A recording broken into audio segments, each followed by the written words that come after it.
إن الحمد لله نحمده ونستعينه ونستغفره ونعوذ بالله من شرور أنفسنا ومن سيئات أعمالنا من يهده الله فلا مضل له ومن يضلل فلا هادي له وأشهد أن لا إله إلا الله وحده لا شريك له وأشهد أن محمدا عبده ورسوله اللهم صل وسلم على سيدنا محمد وعلى آله وصحبه أجمعين أما بعد فيا أيها المسلمون اتقوا الله حق تقاته ولا تموتن إلا وأنتم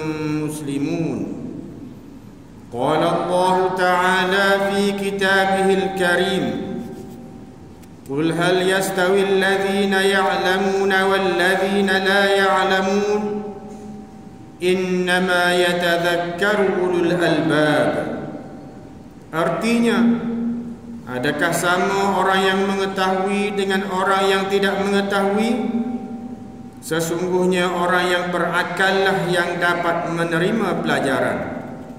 Surah Az-Zumar ayat 9. Ikhwanul muslimin, bertakwalah kepada Allah Subhanahu wa ta'ala dengan melaksanakan perintah-perintahnya dan meninggalkan segala larangannya. Perbanyakkan berselawat ke atas baginda Nabi Muhammad sallallahu alaihi wasallam. Mudah-mudahan kehidupan kita sentiasa dalam rahmat Allah Subhanahu wa taala.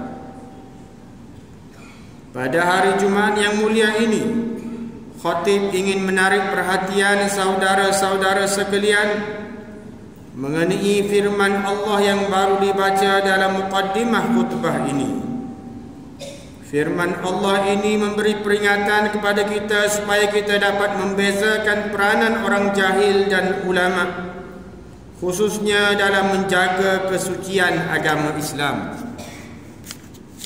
Bagaimanapun, sering berlaku dalam masyarakat kita ini bahawa orang yang tidak mempunyai ilmu agama Islam tetapi secara terbuka berani mengeluarkan pendapat atau fatwa sendiri, mengeluarkan hukum hakam sesuka hati yang amat mengelirukan mengenai Islam, mentafsirkan sendiri ayat-ayat Al-Quran dan hadis-hadis secara lintang pukang dan mengikut hawa nafsu. Pandangan mereka mengenai sesuatu isu ada kalanya berkaitan akidah, syariat atau akhlak, kebiasaannya ternyata sesat kerana bertentangan dengan pegangan ahli sunnah wal jamaah dan pandangan empat mazhab. Pandangan sesat itu telah menimbulkan kegelisahan dan kebimbangan besar dalam kalangan masyarakat Islam kerana ia boleh menjejaskan kesucian agama Islam. Antara contoh pandangan atau fatwa sesat daripada orang jahil yang menyesatkan umat Islam ialah aurat perempuan hanya terbatas sekitar di kemaluan sahaja. Orang perempuan boleh menjadi imam solat kepada lelaki. Orang perempuan boleh menjadi imam solat Jumaat. Mencadangkan kepada kerajaan menyediakan tempat khusus untuk wanita bekerja sebagai pelacur. Hukum faraid tidak adil kepada umat Islam dan sebagainya. Ikhwanul muslimin, ingatlah saudara-saudara sekalian, berdasarkan pandangan ulama bahawa sifat orang jahil mempunyai dua pengertian. Pertama, jahil basit, ialah jahil ringan, iaitu seseorang yang tidak mempunyai pengetahuan yang sebenar tentang sesuatu ilmu agama.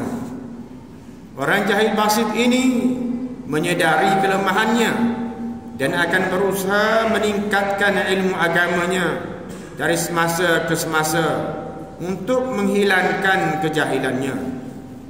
Orang yang jahil basit ini tidak menimbulkan kekeliruan orang ramai dan tidak menyebabkan kemudaratan terhadap orang lain. Manakala yang kedua, orang jahil murakkab ialah seseorang yang mempunyai sifat jahil yang tercela. Ini kerana bukan sekadar dirinya jahil, bahkan dia mempertahankan pendapat yang sesat dan batil di khalayak ramai. Dia tidak sedar dirinya jahil tentang ilmu agama, tetapi bercakap dengan yakin seolah-olah dia seseorang yang setanding dengan ulama. Pegangan kuat kepada kejahilan itu telah membawa kemudaratan yang besar kepada kesucian agama Islam dan orang lain.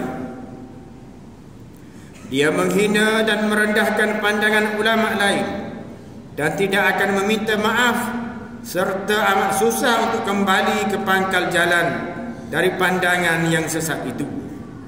Ternyata bahawa pandangan golongan jahil murakkab ini mempunyai kaitan dengan sifat bodoh dan pengetahuan mereka amat sedikit dalam memahami hal-hal agama. Kejahilan mereka dalam ilmu agama menyebabkan mereka sesat dalam menilai perkara yang benar dan batil dalam ajaran Islam.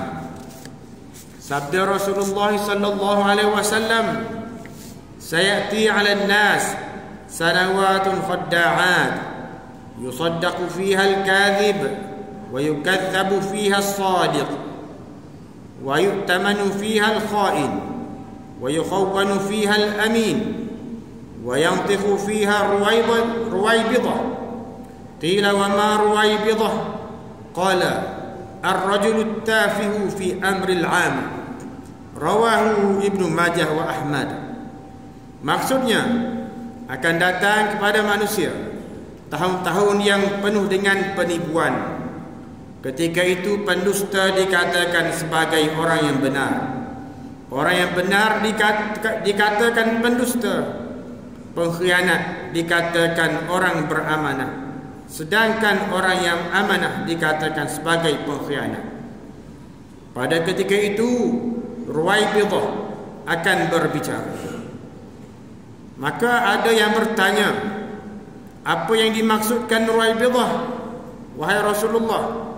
Bagi dia menjawab, orang tafih, yaitu bodoh, akal pendek, lalai dan celaru, yang turut campur dalam urusan manusia.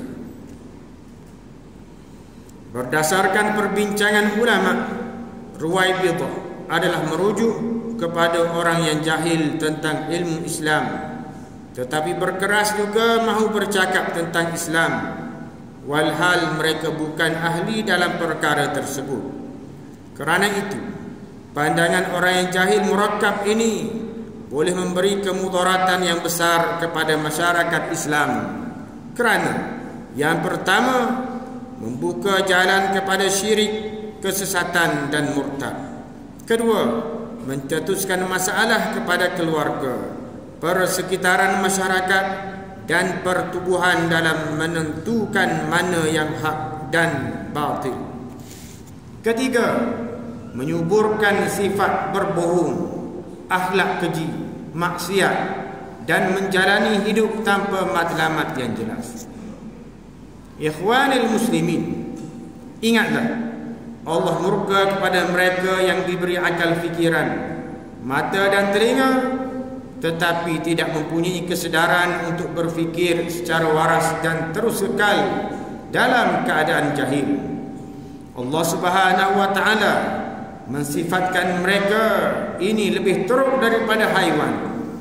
Allah Subhanahu wa taala berfirman dalam surah Al-Furqan ayat 44, Am tahsabu anna aktsarahum yasma'una aw yaqilun inhum illa kal an'am bal hum adallu sabila. Artinya, atau apakah kamu mengira bahawa kebanyakan mereka itu mendengar atau memahami? Mereka itu tidak lain, hanyalah seperti binatang ternak, bahkan mereka lebih sesat jalannya dari binatang ternak itu. Ikhwanil muslimin, kita perlu sedar bahawa ulama mempunyai keistimewaan dalam ilmu agama berbanding dengan orang jahil. Ulama mewarisi sifat para rasul dan nabi-nabi menjaga kemuliaan agama Allah. Kerana itu, terdapat ahli cerdik pandai Islam mengatakan, orang yang alim mengetahui sifat orang yang bodoh, kerana ulama itu sebelumnya pernah menjadi orang yang bodoh dalam ilmu. Sedangkan orang yang bodoh pula tidak mengetahui orang alim, kerana dia tidak pernah berpengalaman menjadi orang alim. Kerana itu, agama Islam mengajar kita menghormati ulama dan beradab dengan mereka apabila berbincang mengenai isu-isu agama, demi menjaga kesucian agama Islam dan kepentingan masyarakat. Maka Islam mengharamkan orang yang jahil mengeluarkan fatwa ikut sedap mulut atau berbohong mengenai agama, kerana boleh menyesatkan umat Islam.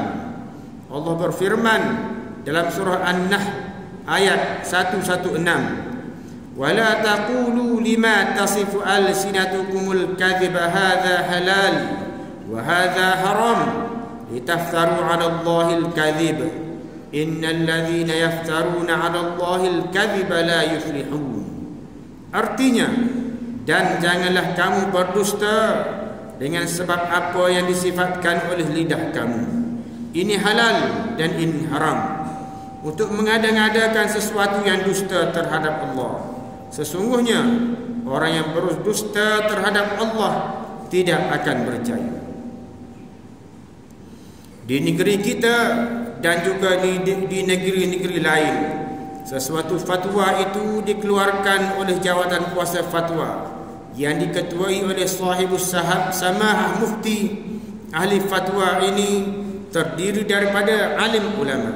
Kadang-kala pakar-pakar dalam bidang ilmu tertentu dijemput untuk memberi penerangan dalam sesuatu isu kepada ahli atau kuasa fatwa. Fatwa dikeluarkan setelah berpuas hati dengan kajian dan perbincangan teliti dibuat. Ikhwanil muslimin, khatib ingin menasihatkan saudara-saudara agar jauhilah perbuatan jahil murakkab. Sesungguhnya ubat yang amat berkesan merawat kejahilan adalah mempelajari ilmu agama.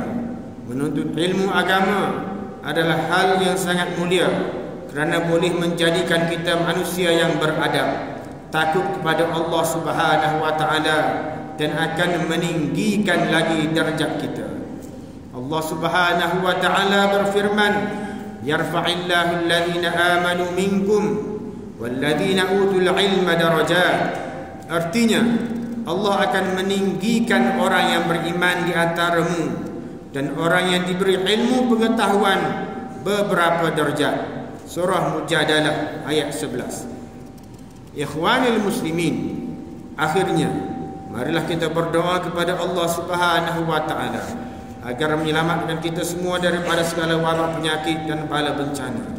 Perbanyakkanlah melakukan amal soleh dan menghindari segala perkara yang membawa kemurkaan Allah Subhanahu wa taala. Ingatlah bahawa mengambil rishwat dan salah guna kuasa, mengambil bahan-bahan yang memabukkan dan salah guna dadah serta segala perbuatan haram akan membawa kehinaan di dunia dan akhirat. Khatib juga ingin menegaskan bahawa di dalam harta kita terdapat hak orang lain yang perlu kita tunaikan, khususnya zakat. Justru salurkanlah infak anda, sama ada zakat ataupun wakaf, kepada Majlis Agama Islam Kelantan selaku badan yang dipertanggungjawabkan untuk menguruskan zakat dan wakaf di negeri Kelantan. Pihak majlis juga memerlukan kerjasama semua pihak untuk menyalurkan maklumat golongan yang memerlukan sekiranya diketahui, agar mereka yang kurang bernasib baik akan mendapat pembelaan sewajarnya. Pada waktu ini, saudara-saudara kita di Palestin masih lagi berada dalam peperangan. Banyak yang telah cedera dan syahid. Justru marilah terus berdoa agar saudara-saudara kita di Palestin diberikan perlindungan, pertolongan dan keselamatan serta kemenangan. Ulurkanlah pertolongan dan bantuan yang diperlukan yang kita mampu bagi meringankan bebanan dan kesusahan mereka. Barakallahu li wa lakum bil Qur'anil azim wa nafa'ani wa iyyakum bima fihi min al ayati wadh dhikril hakim wa taqabbala minni wa minkum tilawatahu innahu huwas samiul alim. Aqulu qawli hadha wa astaghfirullahal azim li wa lakum wa lisairil muslimina wal muslimat wal mu'minina wal mu'minat fastaghfiruhu fa innahu huwal ghafurur rahim.